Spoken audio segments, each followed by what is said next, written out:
Hello viewers, আসসালামু আলাইকুম। আপনারা যারা ইউটিউবিং কিংবা ফেসবুকিং করতেছেন, কিন্তু আপনি কিভাবে এডিটিং করবেন এটা জানেন না। আপনি শুরু থেকে এখন কিন্তু আপনি কাজ করতেছেন অনলাইন জগতে। এখন আপনি এডিট নিয়ে কিন্তু চিন্তায় ভুগছেন।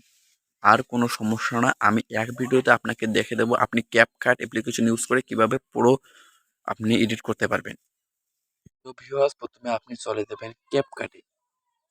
আপনি ক্যাপকাটে প্রবেশ করবেন। ক্যাপকাটে প্রবেশ করার পরে এখানে সার্চ বারে আপনি ক্লিক করবেন। সার্চ বারের উপরে লিখবেন ক্যাপকাট।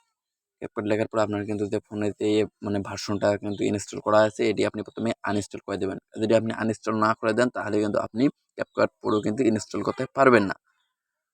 তারপরে আপনি ব্যাগে চলে আসবেন এবং ব্যাগে চলে আসার পরে আমার ইউটিউব চ্যানেলের লিঙ্ক আমি ফার্স্ট কমেন্ট বক্সে এবং না হলে ডিসক্রিপশন বক্সে কিন্তু আমি দিয়ে রাখবো, ওখানে আপনি জয়েন হবেন এবং জয়েন দিয়ে আপনাকে মেসেজ দেবেন এবং আমি মেসেজের রিপ্লাই দেবো এবং তারপরে আমার যে ক্যাপকাট প্রোডি আছে ওটার কিন্তু আমি লিঙ্ক দিয়ে দেবো।